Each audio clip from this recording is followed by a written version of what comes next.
It is the rain which fills her oceans, the wind which rustles her trees, and the moon which pulls the currents through her passes. A perfect blend of earth, water, and wind. Living upon an island is much more than a thirst for adventure. It is a daily commitment,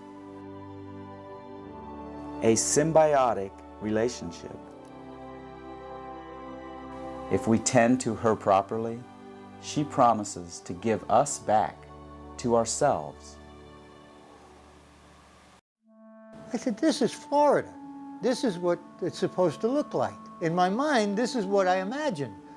And from that point on, even though I couldn't afford to do it, I said, I'm going to live on this island.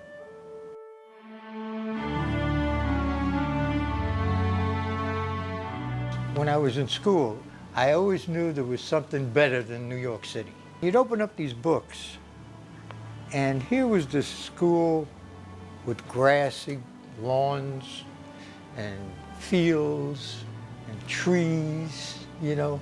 And I look out my window, and it's a dirty window. I look outside, and it's all gray and dreary looking, you know. And I'm looking at this colorful picture of what life is supposed to be like. I wanted to jump in the book. I'll never forget that when I was a kid. I always wanted to be in the book, you know. I wound up being in the book when I came to the islands here. I was in the Coast Guard. I don't get seasick if I'm in open air. I get seasick once I go below decks. Oh, I got seasick at the dock. In fact, the captain of my ship said, this guy needs land duty. I met this girl at Craig Key, which is just the size of Cabbage Key. A few cottages on one side of the road and the other, and a little restaurant. And my future wife was in that restaurant. Come up to visit her parents on a ferry. We get onto the island. We drive down to the road where her father has this fish camp on Tarpon Bay. It's like something out of a Steinbeck novel. We took a ride down to the beach. Well, let me tell you something. That was a shock of my life. We went down that beach and looked to the right and looked to the left and didn't see a soul. In my eye, when I saw that, it was like for the first time. After I was discharged from the Coast Guard, I got all kinds of different jobs. I mean, you talk about jack of all trades, master of none, that was me. And all I could think about all the time I'm working is how do I get to that island? But I noticed Nave's Plumbing. I walked in, I asked them for a job, and they said they didn't need anyone. She says, wait a minute, maybe Dale Ballinger on Captiva, maybe he could use a helper. Let me give him a call. They did it by radio because there were no phones on the island. There was a pay phone on Sanibel at the ferry landing. That was it. And that's the way we lived. But the thing is, we put up with that because of Sanibel Captiva. When you lived here, you wanted to live here back then. Once in a blue moon, I'd get a family member here. They'd go back and tell everybody I was nuts. He lost his mind. I thought Sanibel was it, you know, because when I drove up to Captiva, when I worked with the plumbers and everything, it didn't appeal to me, you know. Sanibel, we used to go hunting on Sanibel. I mean, it was big, you know. You had forests, like, you know what I mean, jungles. We ate off the land back then. It's hard to visualize this, but we used to go out, we'd get gopher turtle, we'd eat loggerhead turtle, all kinds of birds to shoot. But remember, this was to eat. We went out specifically to get dinner. Dewey, my father-in-law, he had stone crab traps out. We had blue crab traps out. We had a big oyster bar right in front of his place. And we didn't need chickens because we had chickens. Dewey had pigs, but we were eating that to survive, right? There wasn't, you know, we used to laugh because there wasn't a bird that was safe that flew over Dewey's place at dinner time, you know? I mean, if it flew, swam, or crawled, we ate it. When I heard that they were actually going to start building the causeway, I went over and asked for a job. I got the job as a laborer, and I worked on the seawalls around the embankments, you know, before you go over the causeway. For a time, I worked with the Fish and Wildlife Service with Charles LaBeouf at the lighthouse. The way I got started in fishing was I would go down to Dewey's at this fish camp, and once in a while, on the weekend, we'd get some guys come up from Miami. They knew how to fish, but they didn't know the water.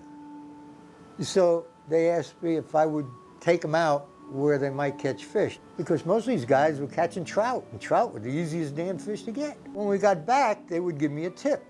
Now remember, he only had 12-foot boats, but this was Tarpon Bay. I could start fishing 2 minutes after I left the dock. It was Esperanza, Jake Stokes, and me were the only three on Sanibel. And then it was Charlie Rossi and Belton Johnson on Captiva. Esperanza, she trolled. She just trolled the mangrove. Redfish, snook. Jake Stokes had a cabin boat. He went offshore. So there were only two of us fishing in the bay. And eventually Jerry Way started, about a year after I did. And then Belton Johnson, he had a cabin boat and he would go out in the Gulf. So Charlie Rossi was the only other fishing guide on Captiva.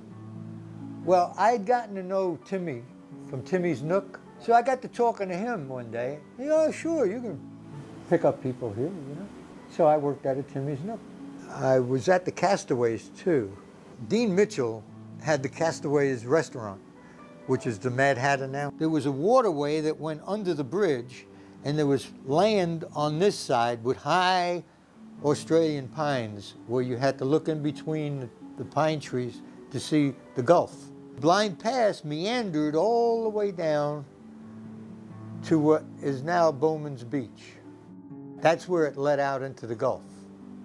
Now, I used to take people all the way down to the tip of that peninsula for shelling, and it was the most fantastic shelling you could imagine back then.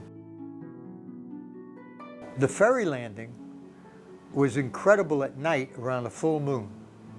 Just as the tide was turning, it would be full of snook and reds, schools of them. We had cane poles, heavy cane poles with piano wire, right, with hook.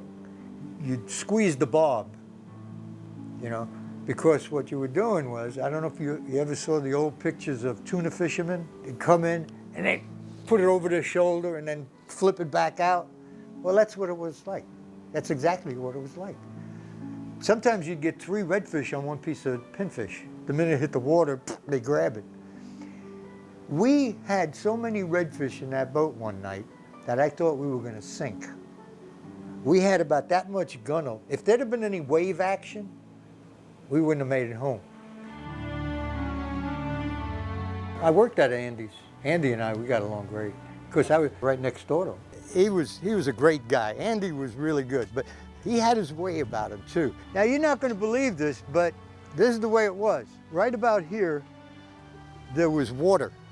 He had a big circular pond-like, and it led out, he had his rental boats in here.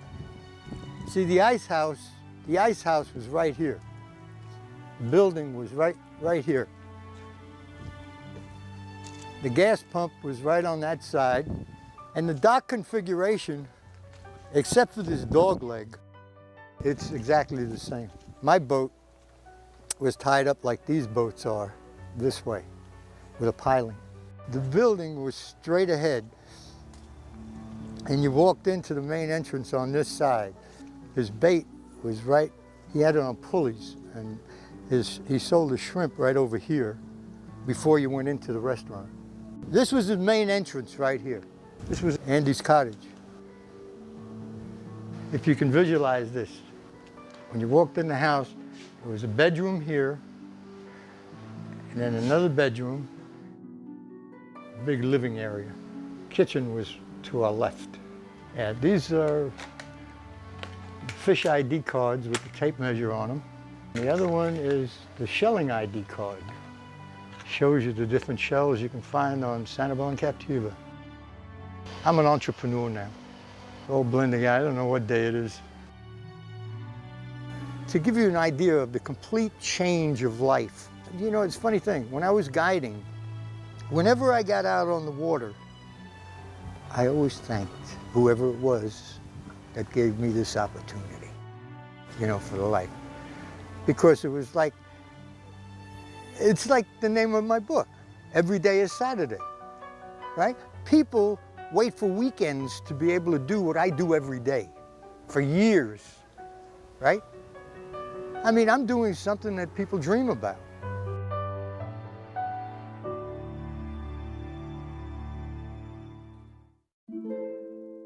We're headed down Roosevelt Channel. This little channel is tucked behind Buck Key to the east and Captiva off to the west of it. It's a great little nestled-in place. It's full of seagrass beds and mangroves. All but 10 acres of it is in conservation hands. It's a place that, in of itself, it has an incredible history.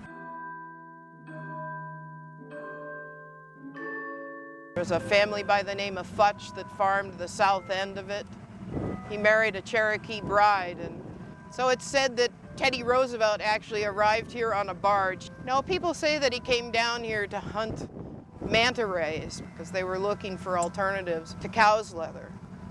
He did a lot of research while he was down here as well. This is well after he's the president. But while he was president, we owe him a great deal of thanks because he is the first person to take conservation steps in this area. In 1908, he declared some of the islands out here in Pine Island Sound as bird reservations. And there were several islands out here in Pine Island Sound that they knew had rookeries on them, and President Roosevelt set those aside. So actually the Pine Island Sound National Wildlife Refuge predates the Ding Darling National Wildlife Refuge. When Darling passed away in 1962, there was a small group here made up of Captivans and Sanibel folks, and they called themselves the Ding Darling Memorial Committee. Once the refuge was dedicated in August of '67, within about 4 months, the Sanibel Captiva Conservation Foundation was born. And it basically was that same group of people under a new name. And that was October 31st of 1967 when they were founded. And there has been incredible support. I mean, there's a lower number of people living on Captiva and certainly a fewer number of businesses, but pound for pound, percentage-wise, we have more supporters on Captiva than we do on Sanibel. There are some Calusa mounds on Buck Key. I know that I was out there one day setting a boundary sign for the Fish and Wildlife Service, and we just needed to dig in the sand a little bit to put the post in, and I found a tooth. I mean, a tooth indicates to me that it was probably a burial mound at one point in time.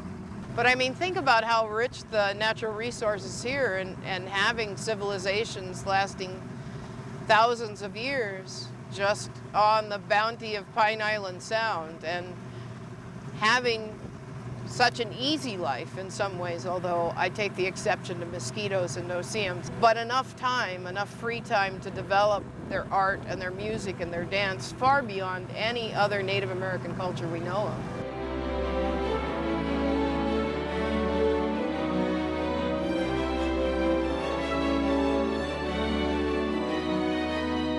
This is the Ding Darling Fish House. This is a house he built basically in secret. Penny didn't know about it. According to Sarita Van Vleck, he said that he had an anniversary present for her, and she got dressed to the nines, thought she was coming out to someplace really special, and he pointed to it. He said, "Happy anniversary, dear." And she never went inside. He said, "Absolutely not." He had a cottage at Tweenwaters, which is what she was accustomed to.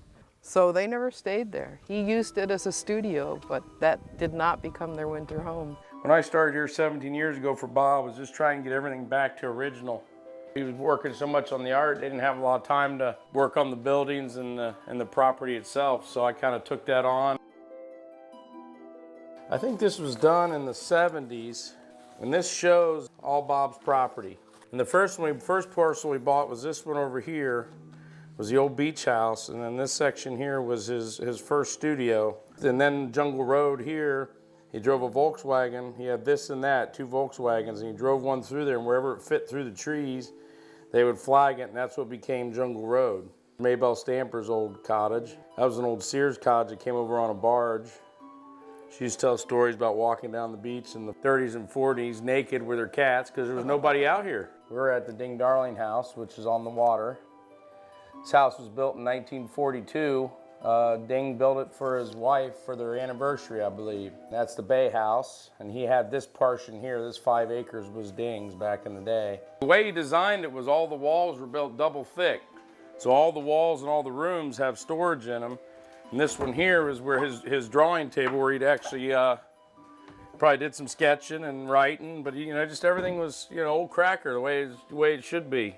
Yeah, the old bathroom in here. The toilet and the sink were from the 1890s. We were able to get that old tub reglazed and the sink reglazed. Bob was so concerned about hunger and AIDS and all the afflictions that we have here in the world. It's been his life's mission to correct all that. He had pass-through doors on both sides of this, so you could probably isolate. I don't know if it was for when it was cold or what. Bob was such an animal lover. I think he liked just about everything but politics. Now that's forward thinking. Every single room, you go, well, there's not a lot of space, but when you start looking, there's just storage. Again, everything was all about airflow. And as you can feel in here right now, it's probably 92 out. And even in the heat of the summer, if I open the entire house up, all the doors and everything, it always stays cool. What do you think, Cassie, huh? You got anything to add? Just try to keep it just as original as possible.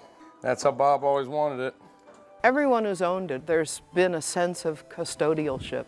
It's a really durable house and so iconic for Captiva. We got some beautiful ospreys up there. The dead snags you're seeing are the ones that were torn up in Hurricane Charlie. Ospreys like to be up really high where they can see everything, unlike a bald eagle that likes to be nestled away. I'm about aground. I'm gonna need to start up and lift up here. I'm gonna have to go slow. This antique is what gets me to work. This has been the most reliable boat we've had in the 18 years we've lived on North Cap. This is a 1973 Aquasport, which is about the second year the Aquasports were actually made. And when I moved to North Captiva, I said to Red, I want an early 1970s Mako or Aquasport. I know that hull design enough to know. So you're looking at Redfish Pass. It was actually created in about 3 storms. I always kind of think of this as sort of a narrow place anyway, probably like Charlie's Pass is now up on North Captiva. They say it was the home of the Mickle family. Their farm was in this particular area in the early 1920s. We had a tropical storm in 1921 that came through and started blowing the sand out. And then in 23, we got another tropical storm, then a hurricane in 1926 that made landfall in Sarasota. The backside of those winds gouged this hole out. You've got that sort of dirty bathtub ring of discoloration on the rocks over there. Well, that tells you what the tide's been doing. This is a great place to fish. Real deep channel, right next to the rocks. Again, fish kind of funnel in this spot. Now, where the boat is now was land. This is where I used to camp, right about here. There were Australian pines, just layers and layers and layers of them. Every year the bald eagle would have to build their nest in a tree further and further landward because they'd lose the tree. But you couldn't see these houses. Yeah, these were all bayside houses, basically. So as you look back, keep in mind that that pass wasn't there. When Theodore Roosevelt was down here, and when the Dickies were first down here, this was all Captiva Island, because that was prior to the 1920s. So when they talk about playing on the beach of Captiva, it could have been here. The area that's treeless is what we call Charlie's Pass, and that was free running water right after Hurricane Charlie. It took about a year and a half for it to close up, but to me, when I envision what Redfish Pass must have looked like at some point in time, it probably looked like this. I loved that. For a couple of years after, that was all white sand. You could see your feet and see the starfish and see the crabs skittling. Captivans were as involved in preservation of the Sanibel Refuge and actually preservation of Buck Key as anyone. And we owe a great deal to what this area looks and feels like to Captivans that were here in the 30s, the 40s, and the 50s. That's why we're the Sanibel Captiva Conservation Foundation, lest we forget. There are 2 islands that work very hard for conservation. We're not where we should be, but I think we're as best we could be where we're at. We got plenty of waters. I've already got clubs all set up so people can get in the club. It will not be pleasant. It will not be easy. Hunker down and stay safe. Keep your family safe with you.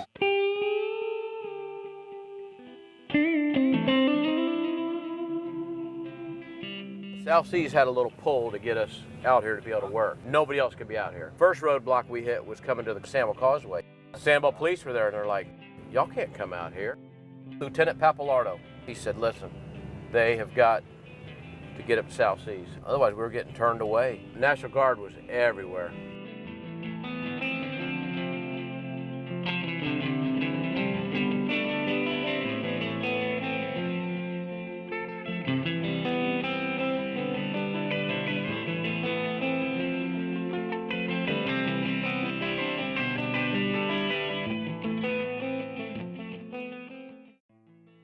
We went in there the day after the hurricane. We opened up Captiva Drive. Henry had already pushed Periwinkle away, and then we did Captiva Drive. When we came out here, National Guard had a setup right here. You couldn't go any further than this. We drove in right here at the beach and drove all the way down the beach. We brought the Sheriff's Department people up in our pickup trucks because they didn't have four-wheel drive. It took us 2 days to open up Captiva Drive. Before the hurricane, I had 8 employees. And then I put on another 15 guys. We stayed in South Seas for a year and a half, cleaning out the mangroves and stuff. The manager of South Seas said, we will pay you to open up Captiva Drive. We've got to get the resort open. He said, we're going to be closed for 6 weeks, maximum. 2 years, they reopened. $120 million later. Nobody had any idea how much damage was done up there.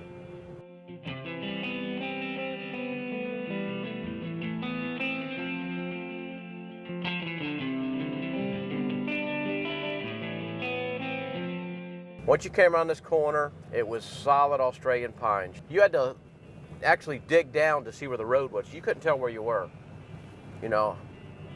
There was so much vegetation down on this road, you couldn't tell if you were in on their property or on the road. Oh, and it was hot. It was the hottest August ever, you know. I like it like this, honestly. Now, there was some holdouts. We went to cut these Australians down. Yeah, this old boy that lives right here was down here and would not let us cut those Australians down. The rest of them are gone. We were out here on the job at 6:30, 7 o'clock, you know, and we would work till 6 o'clock. Then go home, no electricity, had to jump in the pool for a bath. We drove all the way down. We came in at Mucky Duck, cut our way through. I had left equipment up in South Seas. And we came by pickup trucks here and cut our way to South Seas, just so we could get the trucks through. Now see the old Australian stump there, man. That's 7 years right there. Wow. Man. All in all, the buildings look pretty good, though. Hey, Archeotis is ready, though.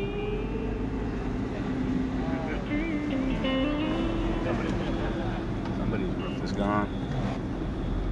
I think there's a power problem here, though. Yeah. I'm sure those are all dead. Oh yeah, they're dead. They would have shorted out a long time ago. Look at that thing just hanging there.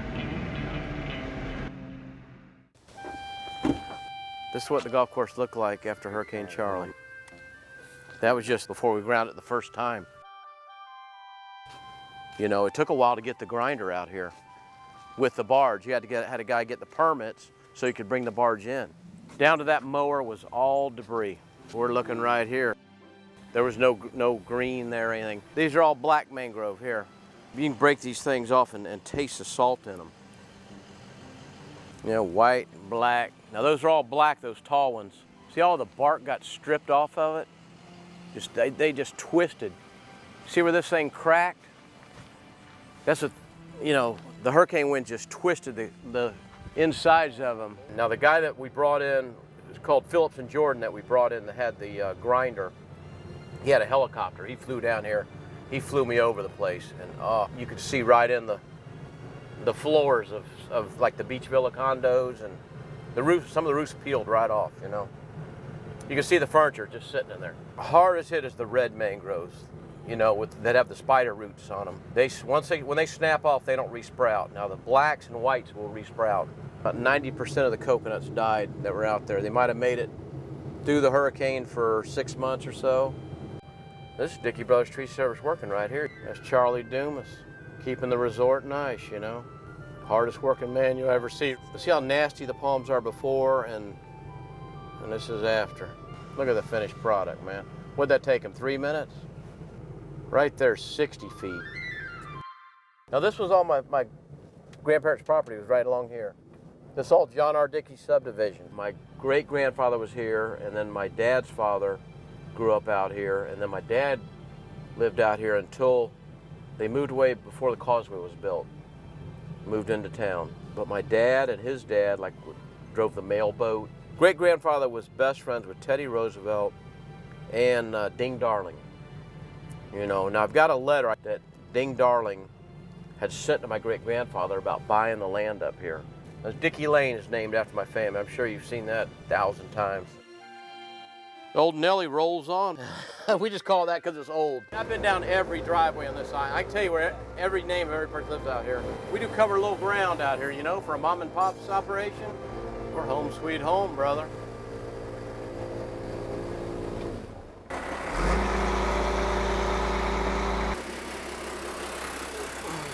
It's really greened up in 7 years. This is all Roosevelt Channel here. It runs all the way up to Blind Pass. You can see the mangroves along here, how they got devastated, but all the understory's grown back up. After the hurricane, you could see every house from the road. This was all brown. The hurricane came along and then it made a turn right down there at Redfish Pass. Down beyond that red floating buoy, you got a little inlet that takes you into Hurricane Hole. The Buckheat Trail that we did, which is about 0.8 of a mile long, is in that farthest corner. I said, I won't quit. I'm gonna do it, but it was miserable. It's just amazing to hear that my great-grandmother planted the pines, and then I ended up cutting down the majority of them out here. What a nice place to live. Nice office here, huh?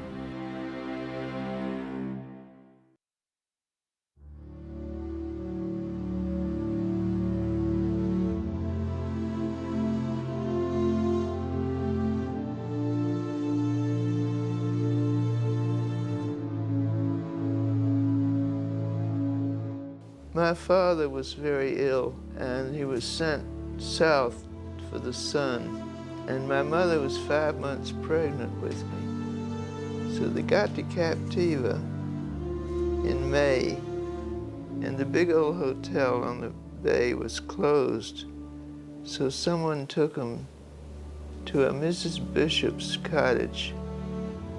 No longer there, but it was 2 doors from what's now Tween Waters. And she took him in. She said, I cannot turn away a sick man and a pregnant woman. They went back to Bristol. I was born in September the 25th, 1924. And they went back to Captiva when I was 2 months old, so that's why I'm a relic. Kent Curtis had one of the cottages, and he let Mother and Daddy and little me stay in his cottage, and he stayed on his cruiser that was moored at the Smith Dock. And I was weighed in his fish scales as a baby. That year they bought the little cottage that belonged to the Dickey's tutor, and that was the nucleus of Tween Waters. They built a little cottage for my brother and his wife, a little guest house. And the Depression came along, and Daddy lost a lot of money. So Mother said if they come to visit this year, they will have to pay. So that was the start of Tween Waters. Each year, they'd go home. Daddy would make enough money to build another cottage. So it went. Mother and Daddy and their friend Kent Curtis were standing out in the front yard trying to decide what to name the place. Kent said, well, it is between the waters. They said, that's the name.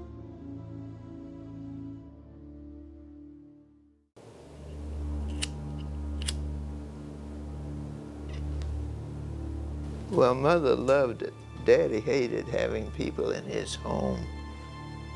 But he took out a guide's license. He had a couple of boats.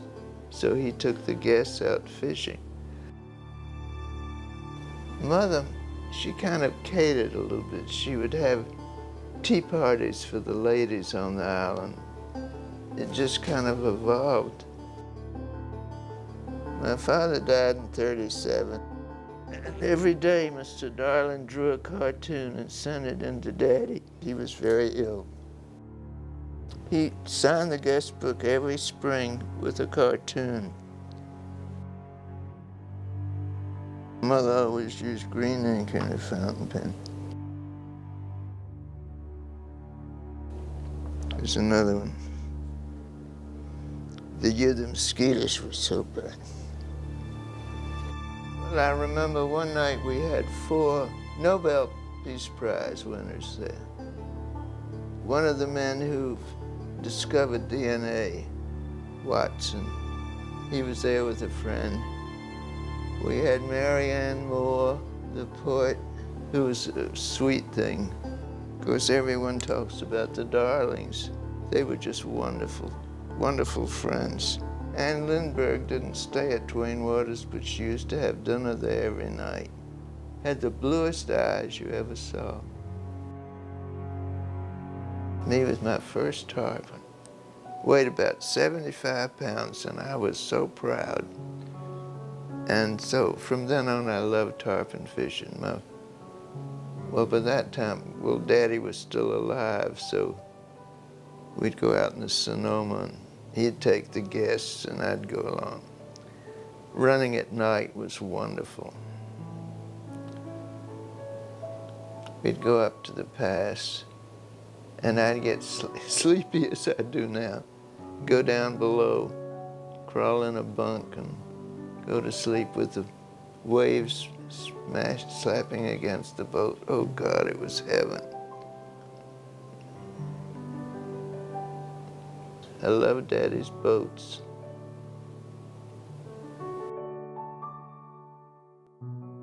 Dottie Wakefield. We were married on the 1st of May at Tween Waters. We were engaged for, I think, 3 months. He was with the Air Force. He went overseas a few months later. He went to India and then the South Pacific. He was gone for 2 years. We were going to live in Worcester, Mass, where he came from. And we decided we'd like to live on Captiva. We built 4 little cottages next to Tween Waters. I spent my honeymoon in Mr. Darling's fish house on Captiva in, well, the middle of the war. I think it was '43. I guess the first night of our honeymoon, they had a chivalry for us. We weren't asleep, but they were all over the Andy's dock getting drunk, because most of them had been at the wedding. They came to the fish house. Of course, then Johnny put the drawbridge down and asked everybody in for a drink. Just pushed me right through there. Mother had a beautiful voice. I was just a couple of years old, and she was very ill. Everyone thought she was going to die. And her old family doctor is the one that found that she had a goiter that you couldn't see, so they operated. It did something to her vocal cord, and she could never sing again, which broke her heart. My middle name was Hancock, and I asked a maiden aunt one time, "Are we descended from John Hancock?" She drew herself up with her enormous bosom and said, "Certainly not, we're the Virginia Hancocks." So much for fame.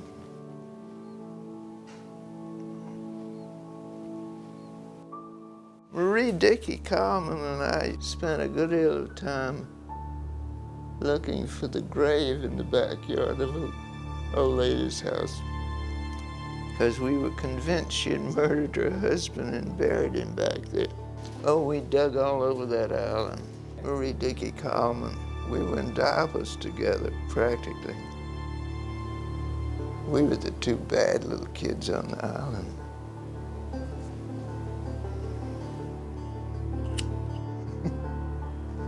Oh, we did mean little things like that. When we got to her, in front of her house, we'd put the brakes on and we'd kick the shells out of her path. We were not very nice.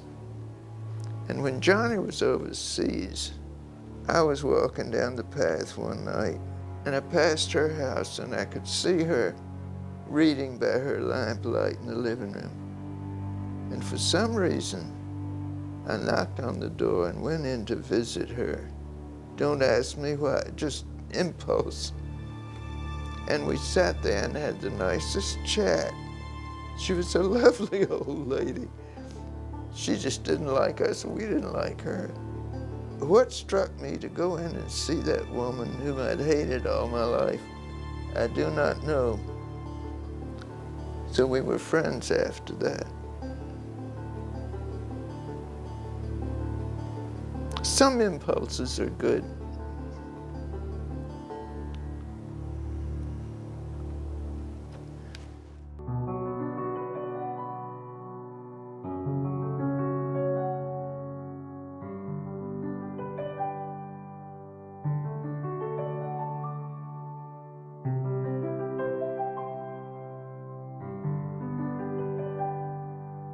Who was it in Hollywood said, if I'd known I was going to live so long, I would have taken better care of myself?